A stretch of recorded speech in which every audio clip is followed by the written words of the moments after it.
Bom dia, pessoal. O som tá legal aí atrás, chegando em todos os lugares, que maravilha, que alegria, esse domingo ensolarado, esse domingo lindo, né? A gente poder estar aqui reunido, conversando um pouquinho sobre a doutrina espírita, sobre os ensinamentos de Jesus, nesse ambiente tão agradável, tão harmonizado, após esses acordes de piano aqui que, olha, pessoal, dá uma força. Eu, inclusive, se fosse vocês, eu vinha sempre aqui, começa às 9h30. Eu cheguei aqui 9h20 hoje, 9h25 mais ou menos. É muito gostoso se a gente ficar em silêncio só, querendo fechar os olhos, melhor ainda, só escutando. Como o piano é um instrumento maravilhoso, vai tocando a nossa alma, e aí depois a gente vem aqui conversar sobre o homem de bem. Nós trocávamos uma ideia que o César, antes, o homem de bem, essa proposta tão especial que está no nosso Evangelho segundo o Espiritismo, lá no capítulo 17, que nos fala sobre o ser perfeito, o convite de Jesus para que fôssemos perfeitos.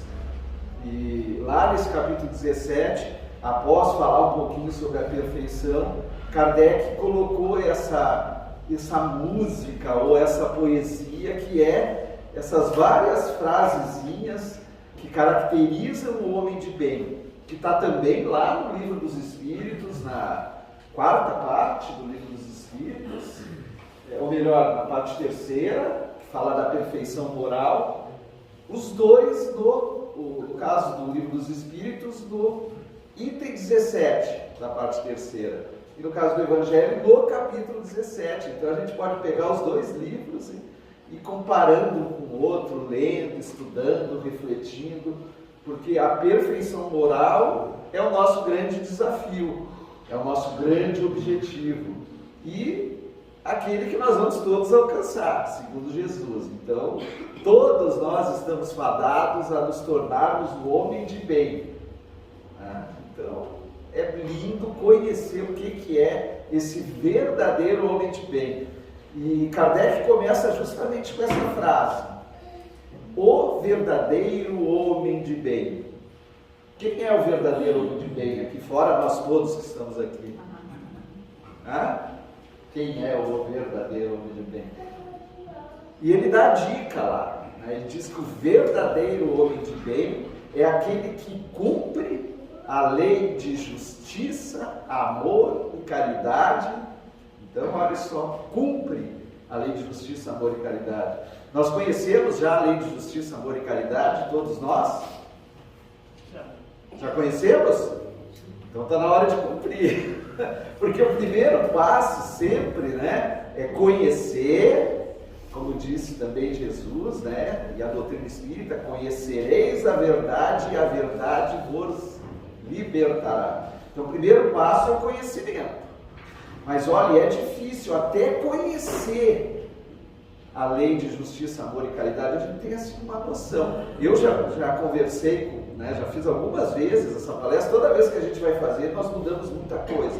Então ontem eu fiquei o sábado lendo de novo e alterando, colocando uma coisa, tirando outra, para falar sobre o homem de bem. Mas toda vez que a gente vai ler esses ensinamentos de Kardec, dos espíritos, porque Kardec codificou a doutrina espírita, a gente percebe assim, eu particularmente percebo que eu não conheço ainda tão bem essa lei.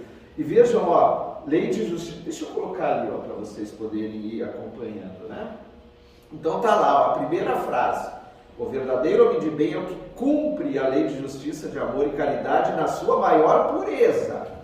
Na sua maior pureza. Então a gente precisa entrar nessa lei, absorver os ensinamentos dessa lei e aí cumprir, ou seja, fazer. E essa lei, gente, é a 10ª lei que está lá no livro 3, na parte terceira do Livro dos Espíritos.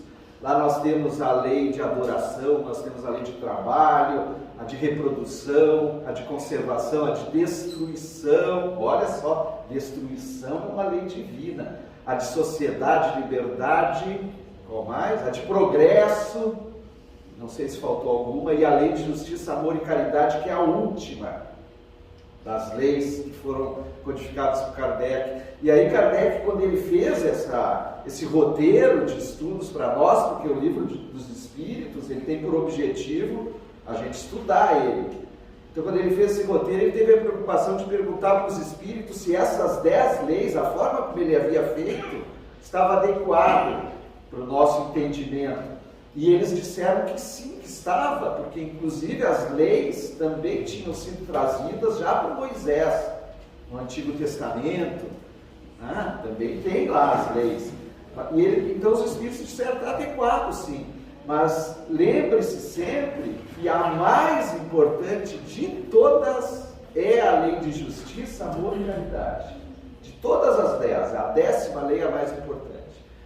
E aí eles explicam que é mais importante porque nela estão incluídas todas as outras leis, todas as demais.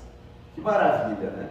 Então, quando nós conseguirmos realmente compreender bem essa 10ª lei e, acima de tudo, como dizem os Espíritos aqui, né, cumpri-la, nós estamos nos aproximando do homem de bem. Mas aí, pessoal, eu pesquisei nesse livrinho maravilhoso, que eu acho que até que eu comprei aqui, viu, se não me engano, do Richard Simonetti, que nos deixou aí uns 3, 4 anos, O Homem de Bem.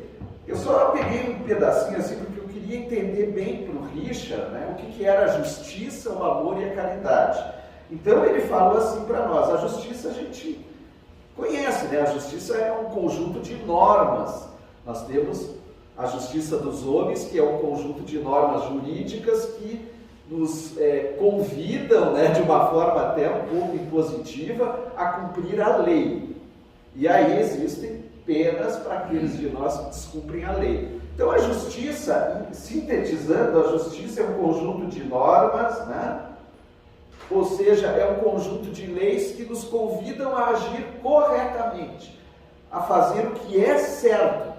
Mas aí para nós, aqui falando de lei de justiça, amor e caridade, nós vamos entender que esse agir correto, agir certo, é agir moralmente correto, e não apenas, né, com base no que a lei nos determina e nos impõe. Então, primeiro, distinguir o que é o certo, o que é certo, o que é errado, e aí fazer o certo. Isso é verdadeiramente justiça. Ou, como dizem alguns, é dar a cada um o que lhe pertence. Também é uma outra frase que a gente ouve muito. Mas o Richard ele comenta dessa forma, e ele diz que essa questão da justiça está muito demonstrada lá no Antigo Testamento, lá com Moisés. Moisés, ele instituiu uma codificação justamente buscando a justiça, mas eram imposições legais que convidavam a nós a deixar de fazer alguma coisa, sempre, né? Então, não matar, não cobiçar a mulher do próximo, não prestar falso testemunho. Então, sempre a justiça no sentido de nos inibir a ação de algo errado, sempre. Então, isso, em síntese, seria a justiça, né? Mas aí veio o amor, e aí o Richard disse assim, que eu achei tão bonito, porque eu sempre, quando eu falo de amor e caridade, né, eu tenho por hábito dizer assim, o amor, ou melhor, a caridade é o amor posto em prática, né? A ação, fazer verdadeiramente. Porque inclusive tem aquele poema lindo de Paulo, que ele fala do amor, ele fala da caridade, e alguns tratam como amor, outros falam como caridade. Então, amor e caridade são muito parecidas as duas situações. Só que eu gostei que o Richard, para mim, ele disse assim, ele disse que o amor, pessoal, olha só, o amor trabalha pelo bem de quem amamos. Então, quando nós agimos com amor, nós queremos o bem de quem nós amamos. E ele disse assim, a caridade trabalha pelo bem de quem nós não amamos. Né? Nós temos que lembrar que o amor é sentimento. E por certo a gente ama verdadeiramente as pessoas que nós temos afinidade. Claro que a proposta de Jesus é amar a todos, né? De forma indistinta. E nós vamos chegar a esse ponto de amar a todos. Mas ainda como não chegamos nesse nível, né, evolutivo, nós amamos verdadeiramente as pessoas que estão mais próximas de nós. Parentes, amigos.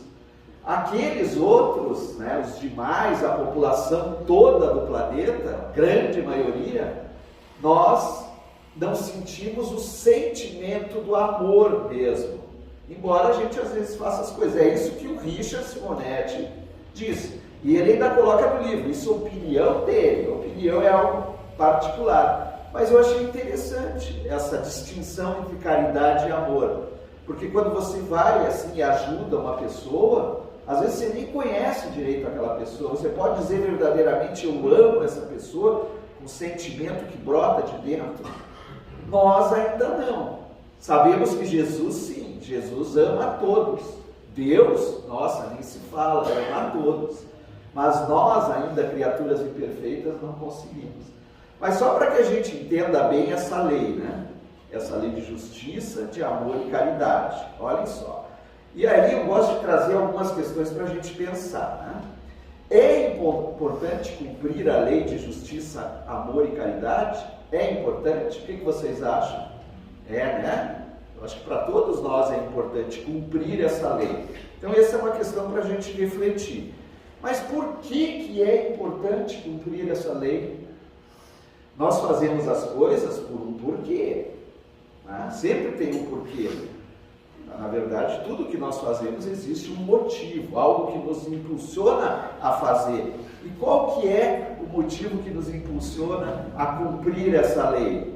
E por fim, como conciliar a lei de justiça com a lei de amor? Porque justiça é fazer sempre o certo, né? E a justiça deve ser aplicada a todos. Mas às vezes, o amor que nós sentimos por aqueles muito próximos podem nos fazer ter uma visão de justiça diferente. É muito, por exemplo, muito diferente a noção de justiça que eu tenho para um criminoso que eu desconheço do que a noção de justiça que eu tenho por um filho que comete o mesmo crime daquela pessoa. Porque está envolvido aqui o amor, que é sentimento. Então, às vezes, quando está envolvido amor e está envolvido justiça, é difícil conciliar, tá certo? Então, nós vamos pensar nisso e eu vou trazer depois um exemplo de amor e justiça junto, que eu achei maravilhoso, que eu vou contar para vocês uma história, tá certo? Mas vamos adiante, ó. Por que é importante cumprir a lei? Está lá, ó, está lá na questão 648, e eu falei para vocês que Kardec havia perguntado, né? E os Espíritos disseram que ela é a última lei e que é a mais importante por ser a que faculta ou que permite o homem adiantar-se mais na vida espiritual, visto que resume todas as outras. Então, o nosso adiantamento moral, a nossa evolução espiritual, o progresso que tanto almejamos, que nos conduz à verdadeira felicidade, ele passa pelo cumprimento dessa lei. É isso que nos dizem os Espíritos. Então ela é importante, como foi dito ali, por esse motivo. Porque nenhum de nós quer ficar estacionado, nenhum de nós quer ficar sofrendo, quer ficar passando dificuldade, quer ficar criando inimizades. Não, nós somos criados para o amor por Deus. Todos nós desejamos o amor, nós desejamos nos relacionarmos bem, nós desejamos ter uma vida, né? Uma vida que é imortal, né? Sabemos que somos espíritos imortais, mas uma vida tranquila, de paz, sossego, convivendo bem com todos, harmonizado com o meio ambiente, harmonizado com todas as criaturas de Deus, sejam elas humanas, sejam elas animais, sejam elas vegetais, sejam elas minerais. Então nos harmonizando, né, dentro dessa condição. Então, por isso que é importante a gente cumprir essa lei. E aí, lá nessa questão do Evangelho, diz assim, ó, se ele, homem, se interroga a consciência sobre seus próprios atos, a si mesmo perguntará, se violou essa lei, se não praticou o mal se fez todo o bem que podia, se desprezou voluntariamente alguma ocasião de ser útil, se ninguém tem qualquer queixa dele, se fez a outrem tudo o que desejaria que lhe fizesse. Então isso, Kardec, após aquela primeira frase, a continuação daquela frase é essa, cumprir a lei de justiça, amor e caridade na sua maior pureza, e se interrogar, se perguntar, cada um de nós, fazer esse trabalho, depois nós vamos também ver a dica que Santo Agostinho dá, do que significa isso, se interrogar a consciência para saber o quê? Se nós não praticamos o mal, é extremamente importante não praticar o mal. E às vezes dentro da condição espiritual é a única coisa que conseguimos fazer. Às vezes eu só consigo não praticar o mal, o que já é um avanço, porque nós estamos todos em graus diferentes na nossa evolução. Mas o mais importante não é apenas não praticar o mal, e sim fazer todo o bem que eu posso. Não é todo o bem também, isso é interessante, porque às vezes nós achamos que nós precisamos fazer todo o bem. E não é o bem que eu posso hoje. Amanhã eu já posso fazer um outro, daqui a 10 anos eu já posso fazer um pouquinho mais. Mas hoje, o que eu posso fazer? E aí, se eu sei, se eu faço essa interrogação, se eu me conheço relativamente, eu tenho condições de fazer todo o bem. E aí não desperdiçar a oportunidade, porque vão acontecer ao rodo. Assim, desde que eu levanto de manhã e saio e abro a janela e desperto do sono, começam a acontecer as oportunidades de fazer o bem. Só que às vezes eu não estou enxergando, não estou ligado. Fazer o bem nos mínimos detalhes, mas fazer todo o bem que eu posso. E acima de tudo, E se desprezou voluntariamente alguma ocasião de ser útil. É isso que a gente comentou. Então ficar atento para não perder nenhuma oportunidade de ser útil. E aí quando a gente for fazer essa reflexão, segundo Santo Agostinho, a gente tem a certeza que fez o nosso melhor no dia. E aí vai nos dizer lá Jesus, no capítulo 8, versículo 26 de Mateus, a respeito da fé, da fé, que é a sequência ali, deposita a fé em Deus, esse homem de bem, na sua bondade, na sua justiça e na sua sabedoria. Sabe que sem a sua permissão nada acontece. Ele, se lhe submete à vontade em todas as coisas. Então, será que nós temos fé em Deus mesmo? Conversar sobre fé, nós precisaremos aqui de alguns encontros para falar sobre fé. Mas será que nós temos fé verdadeiramente em Deus? Nós depositamos fé em Deus? Acima de tudo, nós nos submetemos à vontade de Deus em qualquer circunstância, em qualquer situação que aconteça em nossa vida. E aí vem um exemplo lá, que eu coloquei ali para nós, que é daquela passagem tão bonita de Jesus, quando ele acalma a tempestade. Vocês já ouviram, Eu acho que a maioria já ouviu falar dessa passagem, onde Jesus, ele vai atravessar o lago Genezaré, ou o mar da Galileia, de um local para outro, ele ia visitar outras regiões. Então, no finalzinho da tarde, ele resolve isso, meio de repente, diz assim, pegue o barco e vamos embora. Aí eles pegam aquele barco, ali como a figura mais ou menos mostra, um barco grande, para que coubessem Jesus e mais os apóstolos, e entram no barco. Jesus imediatamente deita na popa. Na popa é frente ou é atrás? Frente? Atrás?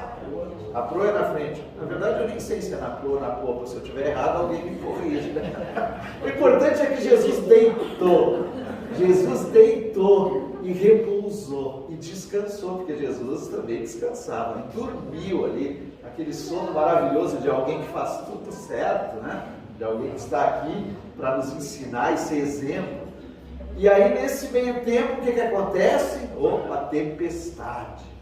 Raios, trovões, tudo, parecia que o mundo ia cair. E aqueles apóstolos que foram os primeiros a seguir Jesus e que todo dia ouviam um ensinamento diferente, né? E que estavam sendo preparados para dar continuidade a essa tarefa maravilhosa, o que acontece com eles? Entram em desespero, pessoal. Entram em desespero. Primeira coisa, opa, nós vamos morrer. Todo mundo aqui vai morrer. E eles já tinham visto falar que a gente não morre, Jesus já tinha ensinado para eles, né? E para ver como é complicado as coisas, né? E aí todos começam a pressionar Pedro: acorde mestre, ele tem que nos salvar, parece que ele não está nem aí para nós, né? E os caras já tudo querendo pular no mar para não morrer, porque estavam com medo que o barco virasse. E aí chamam Jesus, acordam Jesus. Jesus olha para aquilo lá, né, e imediatamente manda que o mar se acalme, que a tempestade pare, e aí, né, tudo se acalma, tranquilo. Ele olha para os caras e diz assim: ó, gente de pouca fé, olha ali, ó, por que temeis, homens de pouca fé? Então, erguendo-se, repreendeu o vento. Mas aí ele fala para os caras: o que vocês estão com medo do quê, gente? Vocês não sabem que vocês não morrem? Já ensinei isso, já falei isso. Então, assim, é para a gente refletir primeiro, aonde vai a nossa fé? Né? Será que nós temos fé verdadeira, confiança em Deus? E se nós, logicamente, estivermos passando por dificuldades, para mim uma lição importante dessa passagem é que nós lembremos sempre, em primeiro lugar, de acordar Jesus. Porque às vezes a gente nem lembra de acordar Jesus, né? Nós estamos passando por dificuldades e estamos brigando contra tudo e todos, e não lembramos de fazer uma prece, não lembramos de nos recolhermos, não lembramos de nos aproximarmos de Jesus, mas acima de tudo deixamos de confiar verdadeiramente em Deus, confiança verdadeira e restrita, certeza de que Deus faz sempre o melhor para todos nós, e que Jesus está no comando aqui desse barco, como é mostrado aqui. E uma outra fé importantíssima, que também é uma característica que o homem de bem deve ter, é a fé no futuro. Olha só, razão porque coloca os bens espirituais acima dos bens materiais. Fé no futuro, nos dizem os Espíritos, que é colocar os bens espirituais acima dos bens materiais. Hoje a nossa fé no futuro, às vezes, está condicionada ao quê? A ter uma casa, a ter um certo conforto, a ter, às vezes, se pudermos, um carro, a termos, né? E não a sermos. Então a nossa fé no futuro é condicionada à nossa vida material, o que também não está errado, né? A gente jamais classifica algo como errado, mas nós apenas nos preocupamos com isso. E aí vem uma outro ensinamento de Jesus lindo, né? Que é a parábola do rico insensato, que a maioria já deve ter ouvido sobre essa parábola. Então era um fazendeiro riquíssimo que tinha uma propriedade enorme e parece dar a entender na parábola que ele é sozinho, não tem familiares, mas é riquíssimo, deve ter empregados, claro, para poder tocar aquela propriedade. E ele tem uma produção altíssima. A produção dele, como mostra ali, ó, trigo, cevada, cereais, altíssima. E os celeiros dele já estão abarrotados, não cabe mais nada dentro do celeiro. Qual é o primeiro pensamento dele? Que vem na mente dele: opa, vou derrubar os celeiros, vou construir celeiros maiores, vou enchê-los e vou gozar, vou usufruir, vou deitar na minha cama, vou pôr os pés para cima, vou ligar a TV, vou assistir a Netflix, vou maratonar aí 5 séries. Né? Mais ou menos esse o pensamento dele, por conforto material. E aí o que responde, né, nessa passagem ali de Lucas, o que responde Deus para ele, né? E para quem ficará os teus bens que acumulaste, sendo que hoje ainda à noite retornarás para a pátria espiritual. Ele iria desencarnar, né? E ele estava pensando só em acumular. Então ele estava apenas preocupado com os bens materiais. E aqui o convite para o homem de bem é ter o foco, né, o direcionamento da fé no futuro, é valorizar mais os bens espirituais, porque esses são os únicos que nós carregamos, né? Os únicos que nos acompanham, mais nenhum. Então essa mensagem eu acho que ela retrata muito bem uma outra característica do homem de bem, que não é difícil, né, pessoal? Nós vimos até agora alguma situação difícil para ser um homem de bem? Não é. É difícil? Será? Olha só. Valorizar mais os bens espirituais. O que mais que apareceu antes ali? Ter fé em Deus. Né? Fé verdadeira. Mas vamos adiante, gente. Eu também concordo que é muito difícil. Né? Por isso que a gente está aqui. Senão a gente já tinha partido. É difícil realmente, com toda certeza. Mas vamos adiante aqui, olhem só. Possuído de um sentimento de caridade, a gente viu ali o que é a caridade, né? O desejo de fazer o bem ao próximo, o desejo de que todas as pessoas recebam o que é melhor para elas. Então, possuído desse sentimento de caridade, de amor ao próximo, faz o bem pelo bem. Aqui nós estamos falando de desprendimento, né? Retribui o mal com o bem. Aqui a coisa já está começando a se enquadrar naquilo que Jesus falou, né? De fazer aos inimigos o contrário do que eles fazem contra nós, né? Então, fazer o bem aos inimigos, né? Tratar com doçura, com brandura, com amor aqueles que nos desprezam, que pisam em nós, que às vezes nos chutam. Então, retribuir o mal com o bem. Acima de tudo, tomar a defesa do fraco. Sempre tomar a defesa do fraco. E sacrificar os seus interesses em prol da justiça. Então aqui talvez esteja uma grande dificuldade nossa, de todos nós. Sacrificar o interesse próprio.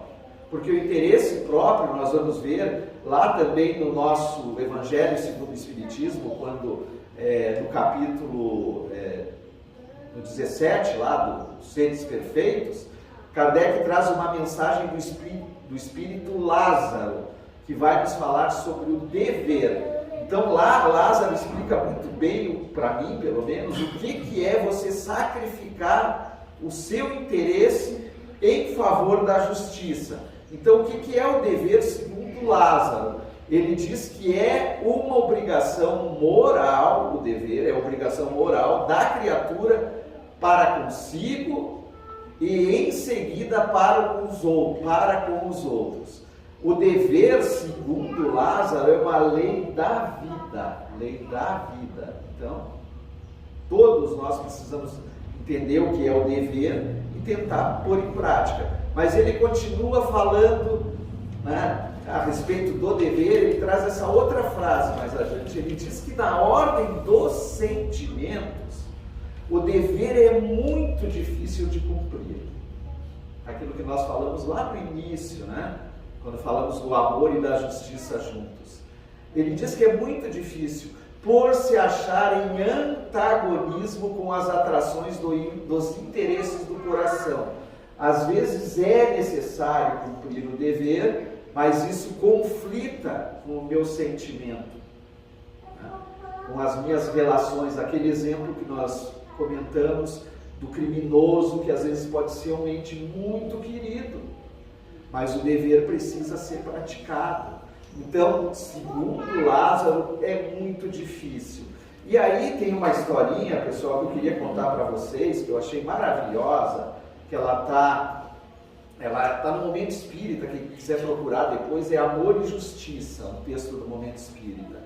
Não vou ler porque é um texto enorme, mas vou tentar contar, né? Não vou conseguir contar como está no texto, mas é uma fábula que conta uma história de um rei, um guerreiro. Na antiguidade existiam inúmeras tribos e, claro, naquela época, aquela tribo que tivesse o rei mais forte, né? Aquele que era mais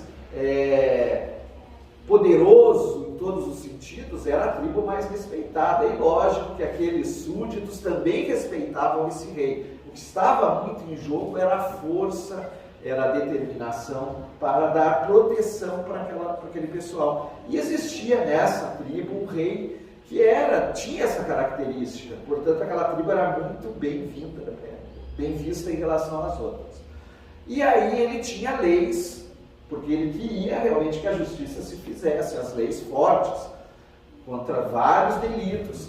Então, começa a acontecer naquela aldeia alguns pequenos furtos. Alguém está desviando as coisas lá dos outros. E ele não aceitava isso, inclusive a lei dizia que quem furtasse pequenos objetos seria ter como pena 10 chibatadas, 10 chicotadas. E ele fica preocupado porque aquilo continua. Daí ele vai em praça pública e fala para todos: olha, nós vivemos bem, todos têm alimento, a vida é mais ou menos a mesma para todos. Por favor, não furtem. Quem furtar agora eu vou dobrar a pena. Passa a ser 20 chibatadas. Não pode furtar. Aí sai e continuam os furtos. E ele vai ficando cada vez mais triste, né? Porque ele conhecia aquele pessoal todo. Volta de novo, né? Alerta, diz assim: gente, vamos parar de furtar, né? Vou aumentar a pena, 30 chibatadas. E os furtos continuam. Aí mais uma vez, aí ele aumenta para 40 chibatadas. E sai triste, inclusive é narrado nessa fábula que uma lágrima escorre pelo rosto dele. É realmente algo triste, porque ele era um rei bondoso também. Ele não era só justo, ele era bondoso. E aí, de repente, voltam 2 dos guardas dele, trazendo uma pessoa que haviam identificado quem estava furtando.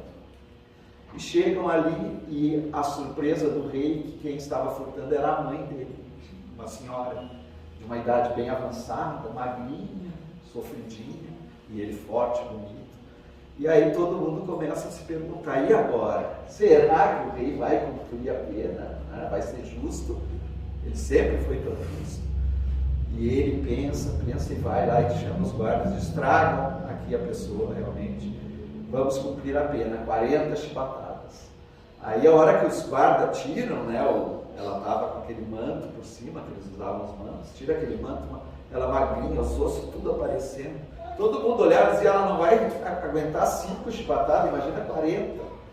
Aí ela fica lá arqueadinha, né? E ele diz, faz um sinal para o rapaz tira o troço do chicote, e quando vai começar a bater nela, ele se debruça sobre a mãe, abraça ela, tira o manto, né, com aquele corpo bonito, forte, e autoriza, e o cara começa a dar as chibatadas. Aí conta o autor dessa fábula bela que ele abraça ela, fala algo no ouvido dela que a gente não sabe o que é, e os dois choram juntos, ele e a mãe. E no final da mensagem do Momento Espírita, eles dizem que aqui é a maior prova de se cumprir a lei de amor e a lei de justiça junto. A pena teve que ser cumprida, porque era para todos. E ele também protegeu a mãezinha dele, porque para ele aquilo lá, ele podia resistir.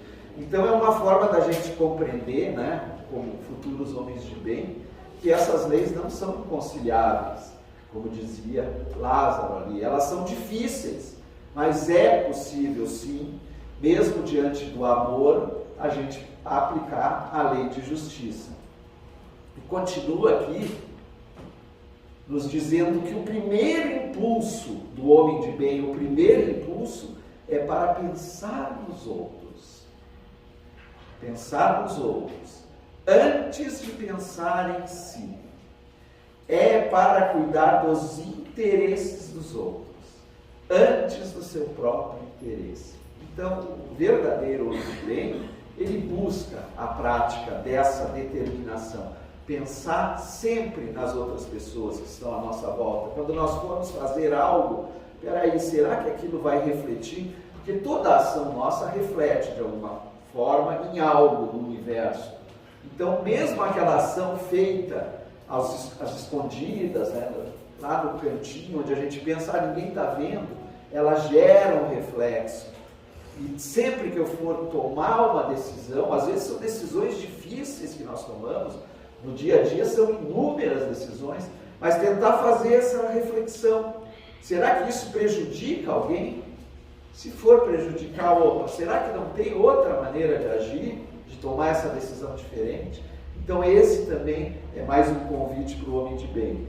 E aí a gente continua falando agora do Livro dos Espíritos, lá da questão 893, quando os Espíritos nos dizem qual é a virtude mais importante. Nós estamos falando, né, do outro, do interesse pessoal. E eles dizem que a sublimidade da virtude está no sacrifício do interesse pessoal. Então, abrir mão de algo que eu quero muito é sacrificar o meu interesse.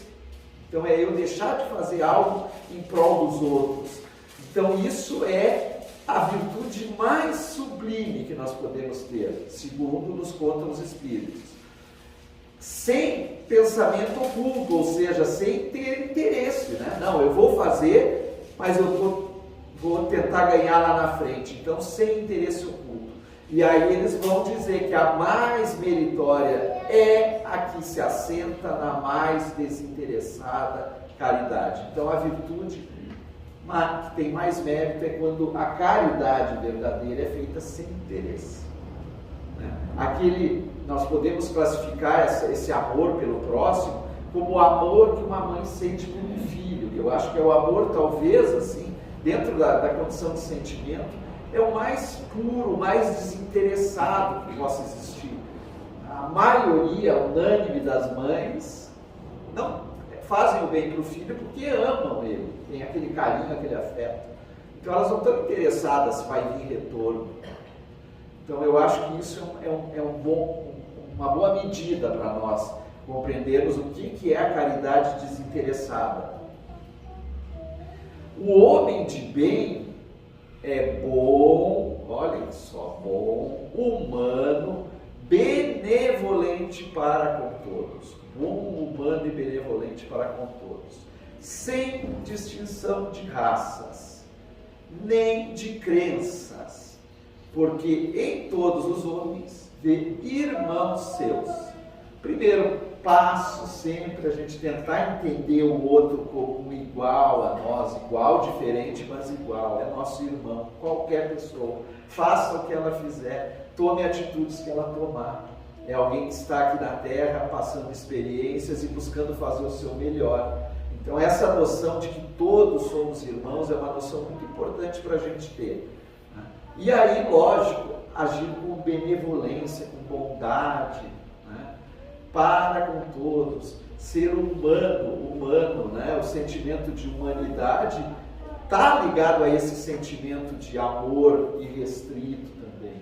Então a gente ter sempre em mente essa situação. E continua agora com uma mensagem, essa de François Nicolas Madeleine, que era um padre na época não sei a que época ele teve encarnado, mas em 1863 ele dá também uma mensagem para Kardec. E ele falando também da virtude, ele diz que no mais alto grau, a virtude é um conjunto de todas as qualidades que são essenciais, que constituem o homem de bem. E aí dá alguma dessas qualidades, né? Ser bom, que a gente já viu anteriormente, ser caritativo, que é fazer a caridade, ser laborioso, trabalhar o trabalho, uma lei divina extremamente importante para todos nós. Ser sóbrio, sobriedade, consciência das coisas, análise dentro do contexto onde a gente se encontra. Então, ter essa sobriedade e, acima de tudo, ser modesto, modéstia, humildade, né? Virtudes também tão importantes para cada um de nós. Isso tudo também nos leva a sermos esse homem bom, né, humano, benevolente para com todos. E também ele respeita os outros. Todas as convicções. O que é respeitar todas as convicções dos outros? Será que é, pessoal? Quem quer me ajudar aí? O que é respeitar todas as outras pessoas? Será que seria respeitar os pontos de vista, as decisões do outro? Acho que é o caminho, né? Aqui, ó, respeita as convicções. Cada um de nós é um ser independente.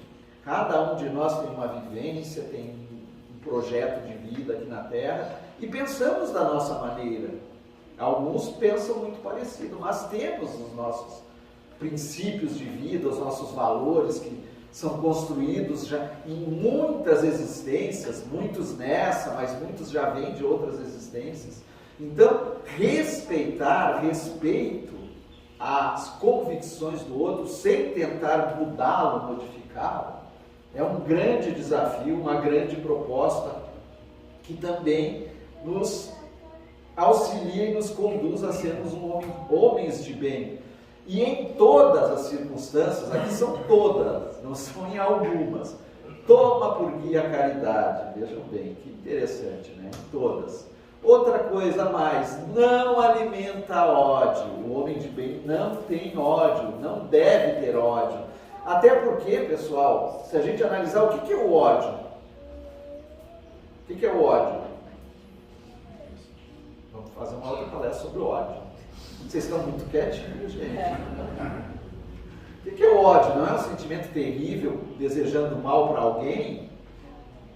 É um veneno que a gente toma, querendo que o outro morra. Olha aí, a senhora já trouxe um conceito de ódio aí, um conceito de ódio bem para mim mesmo, né? O ódio realmente é um veneno que eu tomo. Mas digamos que não fosse um veneno que eu tomasse, ainda assim, mesmo que ele atingisse o outro, né? Mesmo que fosse isso, é um sentimento terrível. E é um sentimento, o ódio.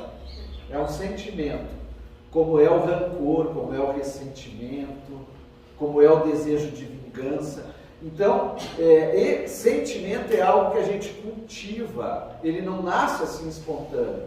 Acontece algo de ruim, para que a gente odeie alguém, essa pessoa deve ter feito algo de ruim para nós, né? Mas quando ela faz esse algo de ruim, nós temos sempre duas possibilidades. Ou alimentar o desejo de vingança e fazer com que isso se aumente dentro de mim, né? Aumentar esse sentimento, ou perdoar, como ensinava Jesus, perdoar e seguir em frente, amar a pessoa, né? Mas quando a gente odeia verdadeiramente, é algo que a gente está construindo. Por isso que nós podemos realmente esquecer as ofensas, como propõe aqui, né? Não alimentar o ódio. Veja que interessante, eles disseram a Kardec, o ódio ele é alimentado. Da mesma forma que o amor é alimentado, que a compaixão é alimentada, da mesma forma que a misericórdia é alimentada, da mesma forma que eu alimento os bons sentimentos, eu alimento os maus sentimentos. Então sou eu que estou alimentando. Por isso que eu posso, logicamente, não odiar alguém. Sentir raiva já não. Raiva eu vou sentir, porque a raiva é uma emoção, uma reação do organismo até a algo que aconteceu que me fez mal. Agora, pegar essa raiva e deixar que ela se transforme em ódio, aí já é eu que quero fazer isso que estou buscando fazer. Então, não devemos alimentar ódio, rancor, desejo de vingança. Devemos perdoar e esquecer as ofensas. E só nos lembrarmos dos benefícios de tudo, né? E para isso, nós precisamos ser indulgentes. Indulgência está lá, né? A indulgência está lá no conceito de Jesus sobre caridade, né? Aquele BIP que a gente ouve falar, benevolência, indulgência e perdão. Está lá, segundo os Espíritos, na forma como Jesus entende a caridade. Então a indulgência é eu compreender o outro como ele é, saber que ele é passível de errar, de fazer o mal para mim, tal como eu também sou passível de fazer o mal para ele, porque somos todos imperfeitos. Então, eu ter essa indulgência, compreender que ele pode errar, que ele tem fraqueza, né? Não alimentar uma expectativa exagerada em cima das pessoas. Talvez a maior decepção que a gente cita, a palavra própria decepção já diz isso, né? É porque a gente acha que o outro é perfeito ou que ele não pode cometer determinados erros. E todos nós podemos cometer. Então, ser indulgência também é uma característica, é uma necessidade do homem de bem. Nunca ele se compraz, jamais ele se compraz em rebuscar os defeitos alheios. Aqui entra a questão da fofoca, né? Ainda em evidenciá-los. Quantos de nós ainda gosta de, quando o outro erra, dizer, nossa, que bom, ele fazia tudo certinho, né? Ele não errava, ele era perfeito. Agora eu vi que ele faz também, né? Que ele também fez isso. Então a gente não faz isso, o homem de bem, nunca, segundo os Espíritos. Ele não evidencia o erro do outro. se a isso se vê obrigado, e aí é interessante, porque às vezes, pessoal, às vezes nós temos obrigação de chamar atenção sobre o erro. Quando esse erro está provocando um mal maior para o conjunto, e aí a gente não pode ser omisso, né? Nós temos uma tarefa importante como criaturas de Deus aqui na Terra. Então, às vezes, nós nos vemos obrigados a fazer isso, mas aí procurando sempre o bem que possa atenuar o mal. Então, mesmo que eu precise divulgar a maldade feita pelo outro, deve ser no sentido de tentar, de alguma forma, amenizar tudo o que aconteceu, mas não se omitir. O homem de bem não se omite também. Ele estuda as suas próprias imperfeições, o autoconhecimento, trabalha incessantemente em combatê-las. Talvez essa característica do homem de bem pudesse vir em primeiro lugar, né? Porque é um trabalho que nós precisamos fazer todo dia, todo momento. Estudar as nossas imperfeições, mas aí quando eu identifico, eu trabalho incessantemente. Kardec sempre nos orientou dizendo que o verdadeiro espírita é aquele que faz todos os esforços para domar as suas más inclinações. Então esse é o verdadeiro espírita. Kardec também era o verdadeiro espírita. Também tinha imperfeições, mas fazia todos esses esforços.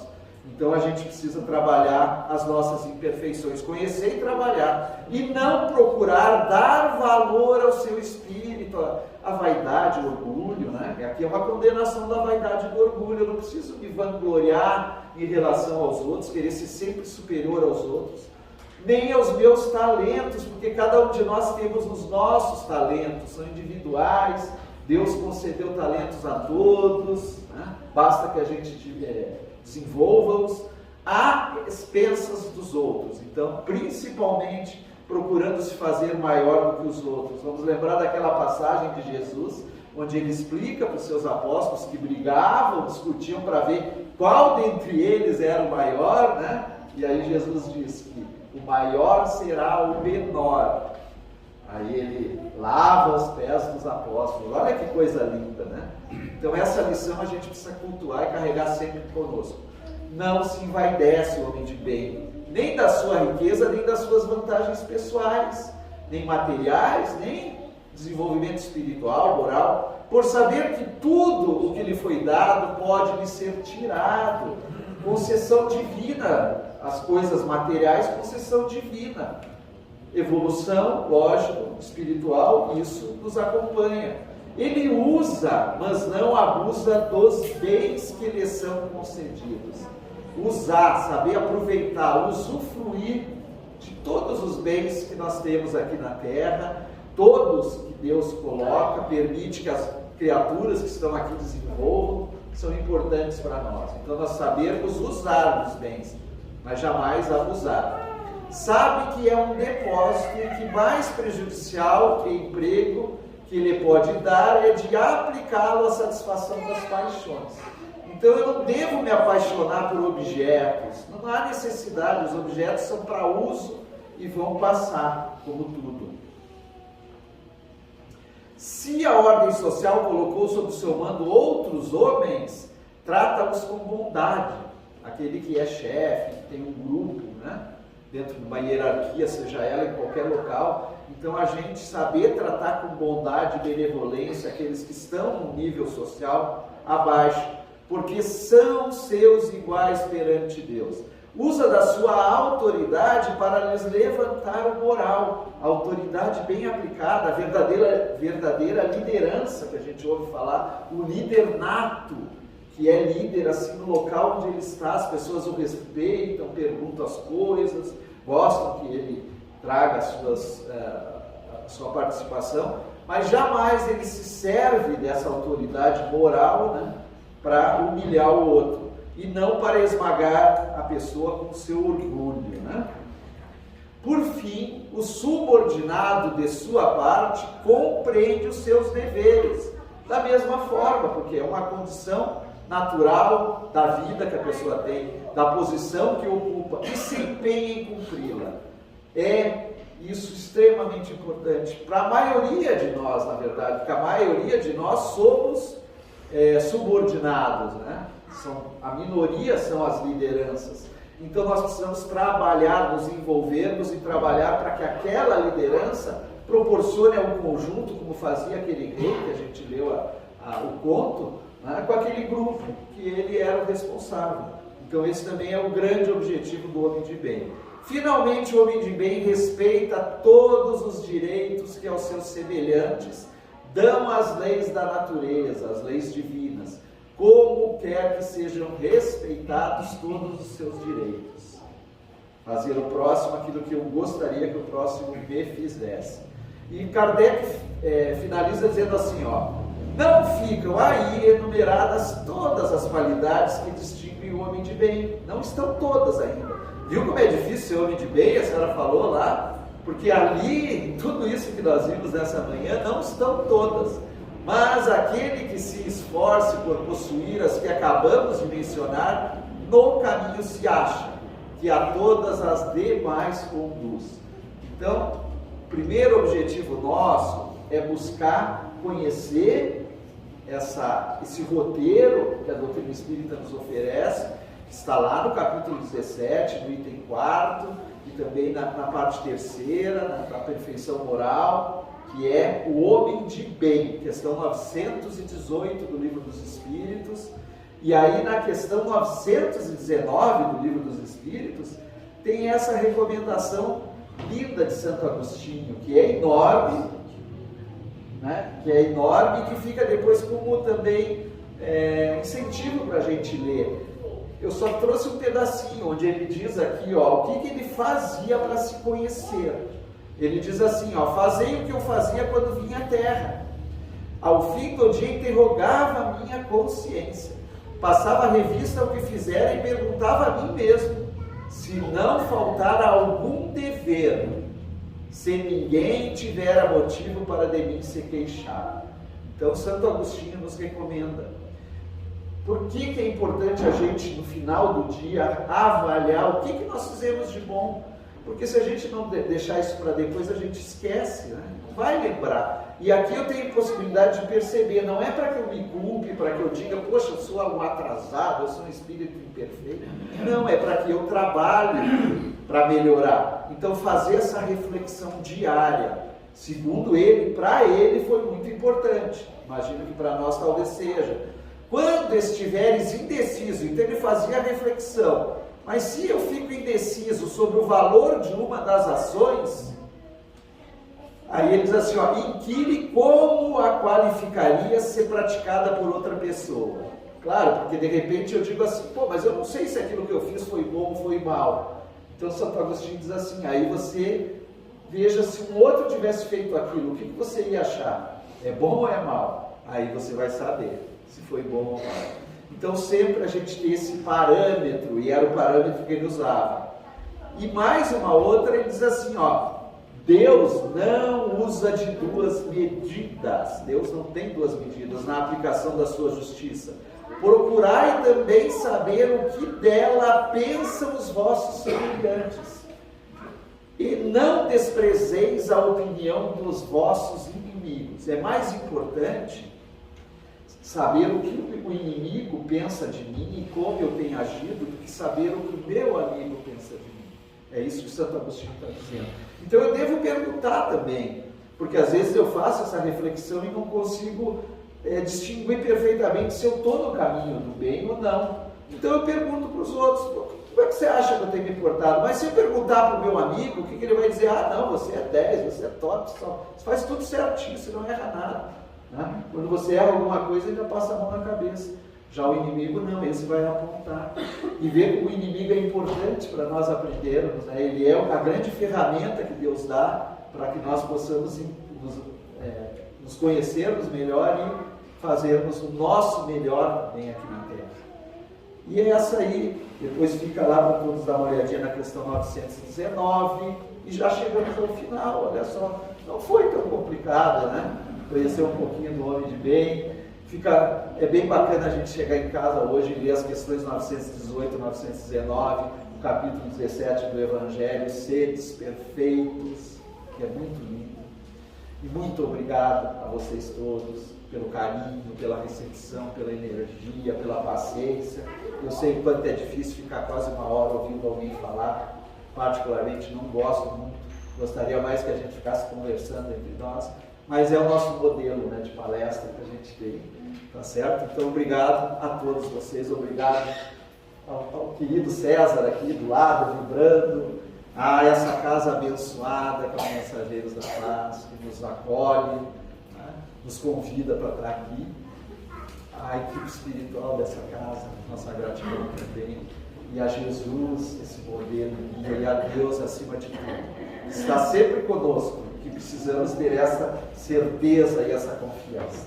Obrigado, pessoal.